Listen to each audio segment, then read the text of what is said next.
c'est moi qui vais poser des questions pour lancer la première question. Donc, qu'est-ce que vous avez retenu de ce matin? Qu'est-ce que vous avez retenu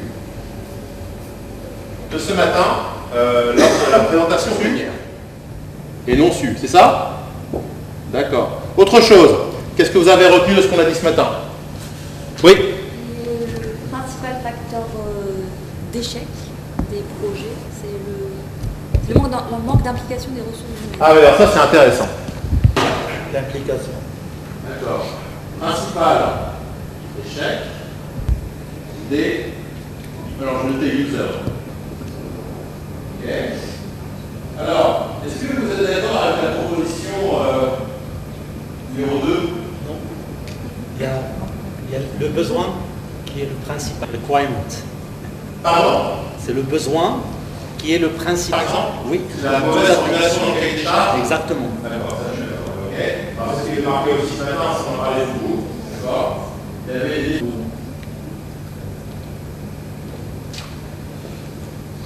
à fait. Ça, c'était ce qui était marqué. Alors, justement. Il y a aussi un slide où vous avez un tableau où voilà, on voit bien que les risques... Avec bien sûr leur degré de comment dirais-je, d'impact et d'influence sur les projets ou sur... Ouais. Donc, c'est mon temps à noter. Hein. Mise en place d'une gestion des risques.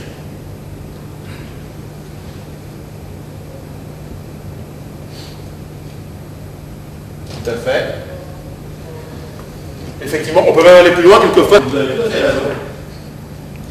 Ça rejoint un peu les risques liés à la communication, au plan de com. Absolument. Tout à fait. Alors, ce qui m'intéresse là, je voudrais juste travailler sur ça, 2 secondes, c'est sur le manque d'implication des utilisateurs. Par rapport à ça, à un moment donné, vous dites des personnes impliquées, Ouais. faire fusionner, Ouais. intégrer avec les objectifs du projet, et que le plus important était Les risques. Ensuite, on va aller analyser. Alors, qu'est-ce qu'on pourrait avoir comme... absence. Ça, c'est problématique. La surcharge. Il y a 5 secondes, tu étais motivé, et maintenant, tu n'es plus motivé.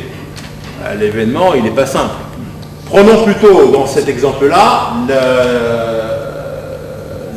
le risque d'absence d'un collaborateur. L'événement, ça serait l'absence. On pourrait avoir comme autre élément à distinguer dans l'analyse du risque. Les conséquences.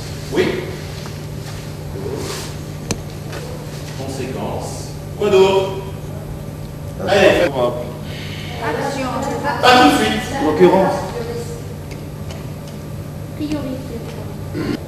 Les signes avant cause gravité. Alors, on pourrait pas... Ouais, ça serait la détectabilité. Ouais, gravité. Le degré de... Etc. On va voir après différentes. Il y a plein de choses à voir. On pourrait mesurer la portée. Ça pesait. La portée. Par exemple, j'ai le risque d'absence d'un collaborateur. Ça peut impacter la réussite du projet. Exactement. La portée, ça va être une cause plus loin. Une fois qu'on a analysé, qu'est-ce qu'on peut faire? Des actions. Réfléchir. Hiérarchie. Oh, réfléchir toujours. Réfléchir est un processus transversal. Des actions. Prioriser. Hiérarchiser. Quantifier. Eh bien, on peut les évaluer. Effectivement. On peut les évaluer. Alors, les évaluer, on va évaluer quoi? La probabilité. Ouais. L'impact, tout à fait. Et après, il y a différentes choses qui peuvent être variées. En gros, c'est ça. Et là, monsieur, il y a quelqu'un qui m'avait dit quantitatif. C'est vous ou pas? C'est vous? Et vous aviez raison. Alors, Donc, quantitatif. Ou quantitatif. Apprendre. Une fois qu'on a décidé. Alors, quelles peuvent être ces mesures? De toute façon, ça sera du préventif, pour l'instant. Tu as raison. Je vais me concentrer pour l'instant sur les actions préventives. Je pose comme hypothèse. Oui? Il y a des actions immédiates, court terme ou à long terme. Ça dépend du... Je suis d'accord, ok. On peut mettre les actions dans le temps, oui. Donc ce sont des actions. Des actions. Tu mets en place des actions. Une action, c'est une formation, par exemple. Hein, par exemple, j'ai un risque qu'un collaborateur principal disparaisse, enfin soit absent. Je vais former quelqu'un d'autre pour être son backup. C'est une action, c'est une formation. Enfin, une formation, c'est une action. Donc je peux avoir une action. Quoi d'autre? Ce que j'ai dit ce matin. Oui, madame, monsieur. Parler de protection, prévention. Oui, mais là on est dans la prévention. Ouais. Planifier les revues de risque. Revue des risques. Planifier. Ok, ça sera dans la surveillance. Eh bien, j'avais dit ce matin qu'on pouvait avoir éventuellement une action, c'est une action. Jusque-là, je ne prends pas trop de risques. Mais vous pouvez aussi avoir des procédures, des processus, vous vous souvenez pas, des règles. D'accord? Et c'est pas la même chose. Une action de formation, par exemple, hein, c'est une. Voilà. L'action ira dans le planning qu'on a vu avant. D'accord? Ici. Il ira dans le planning ici. Donc l'action sera mise, va mettre à jour le planning, alors que les autres ici, les procédures, les processus et les règles, qu'est-ce qu'on en fait? Ça va dans le management de projet. Dans la façon dont je vais gérer le projet. Parce que finalement, quand je mets en place un management de projet, qu'est-ce que je fais? Je ne fais que mettre en place des règles, des procédures et des processus qui vont me permettre de gérer mon projet. Et si je reprends mon schéma de l'organisation de tout à l'heure, je définis un mode de fonctionnement du projet. Vous êtes d'accord ou pas? C'est ça le grand atout, le grand apport de l'audit, finalement. Alors, une fois que j'ai fait ça, j'ai défini les actions, des procédures, qu'est-ce que je fais après? Il va y avoir la mise en œuvre de cette action. Et puis après, il va y avoir une surveillance. Centre uniquement sur la partie verte, j'ai loupé quelque chose. J'ai loupé quelque chose. Parce que je n'ai pas vu, et ça me rassure, tout ce qui pouvait faire que mon projet se lance.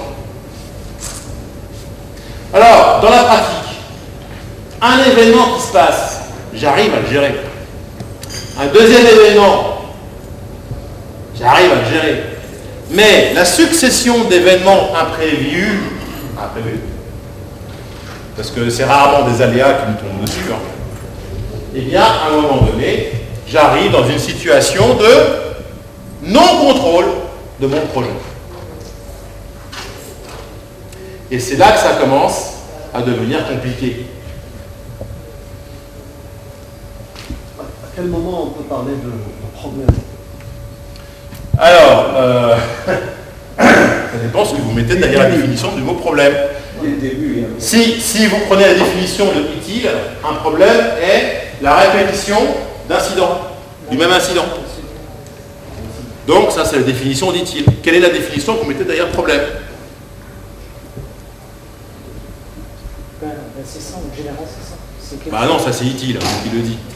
Mais nous quand on dit problème, on dit autre chose. Un problème c'est un événement que j'arrive pas à gérer. J'ai un gros problème, j'ai un événement que j'arrive pas à gérer. C'est quand le chef de projet commence à taper sur les équipes, à remonter sur les comités de pilotage, peut-être. Hein. Alors, ouais, là, ce sont des conséquences humaines de l'apparition de l'événement. D'accord? Alors, le problème, il arrive quand on va dire j'ai un problème, quand il arrive avec quelque chose que je n'arrive pas à gérer. On peut dire ça ou pas? Tant que j'arrive à le gérer, c'est pas un problème. Et si je ne sais pas comment le gérer, dans l'immédiat, c'est un problème. Bon, on peut donner ça comme définition. À ce moment-là, bah, le problème, c'est quand un événement arrive et que tu n'arrives pas à le gérer. Tout dépend de la définition que tu mets derrière le mot problème. Bien, c'est clair ou pas ça? Ouais, vous n'êtes pas emballé. Ça vous intéresse ou pas? Bon. Alors ça c'est intéressant. Et quand on va un petit peu plus loin, donc d'abord on va parler de processus, de gestion des risques. Donc évidemment, si vous reprenez tout ce qu'on a vu avant, on est bien dans un processus d'abord d'identification, puis d'analyse, puis d'évaluation, de décision, mise en œuvre, évaluation, classification, décision, mise en œuvre des actions et vérification, et on boucle comme ça. Alors,